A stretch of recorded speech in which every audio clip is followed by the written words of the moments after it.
আমার পুলিশ এসপির ভাইয়ের নাম হলো আমি বলতে চাই সম্মানের সাথে আমার ভাইকে যে আপনার বাবার বিবাহটাকে বৈধ করেছিল এই দেশের উলামায়ে কেরাম। আপনার বাবা আর মায়ের বিবাহ যদি উলামায়ে কেরাম না করতো তাহলে আপনি একটা জারক সন্তান হিসেবে জন্মগ্রহণ করতেন। জোরে আওয়াজ করবেন ঠিক কিনা জোরে বলেন।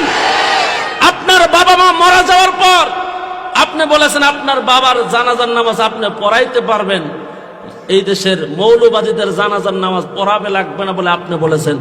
আমি বলতে চাই ও প্রশাসনের এসপি ভাই, আপনার বাবার জানাজার নামাজের ইমামতি আপনি করাইবেন, কিন্তু আপনার তো দাড়ি নাই, আপনার তো সুন্নতি লেবাস নাই, আপনি তো হালালের টাকা কয় টাকা খেয়েছেন এই দেশের সাধারণ মানুষ আপনাদের সম্বন্ধে ভালো করে জানে। আমরা জানি যারা ঘুষ নিয়ে এই দেশের মধ্যে চলে তাদের পিছনে এক টাকা চলে না, ঠিক কিনা জোরে বলেন। আপনি আপনার বাবার জানাজার নামাজ ইমামতি করতে পারেন, কিন্তু এই দেশের সাধারণ ইমানদার মুসলমান আপনার পিছনে একতাদা করবে না, ঠিক কিনা জোরে বলেন।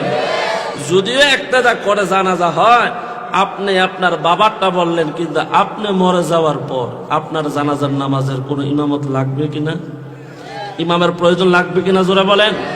অতএব মুসলমান, আলেমদের সাথে তোমরা টাক্কর দিও না, আলেমদের সাথে প্রতিযোগিতা করিও না। আলেমদের সামনে যদি তোমরা নেতৃত্ব দিতে চাও, আলেমদেরকে যদি অসম্মান করো, আর যদি তোমাদের স্লোগান এমন হয় আলেমদের গালে গালে জুতা মারো তালে তালে এরকম স্লোগান যদি তোমরা দাও, আমরা বলতে চাই আলেমদের সামনে সাধারণ তখনই যায় যখন জানাজার প্রয়োজন হয়। জোরে আওয়াজ করে বলেন ঠিক কিনা জোরে বলেন। সুতরাং আলেমদের সামনে তোমরা আঙ্গুল উঁচু করে কথা বলবা না।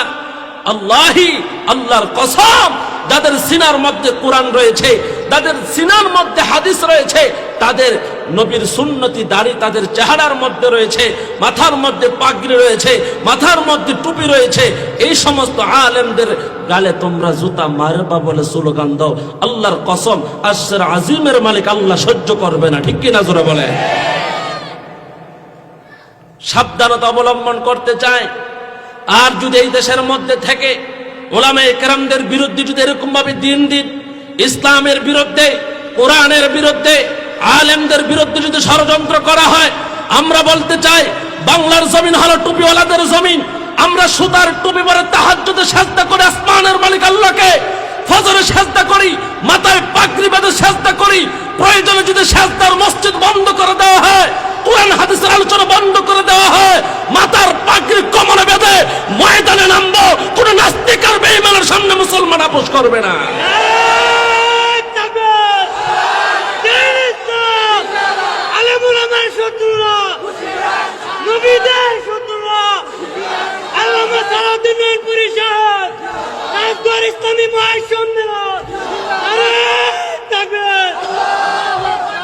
ভাইয়েরা আমার, আমরা দেশকে ভালোবাসি, দেশের আইনের প্রতি আমাদের শ্রদ্ধা আছে, কিন্তু আলেমদেরকে এরকম প্রকাশ্যে গালাগালি করলে এই দেশের টুপিওয়ালারা সহ্য করে নেবে না, ঠিক কিনা জোরে বলেন।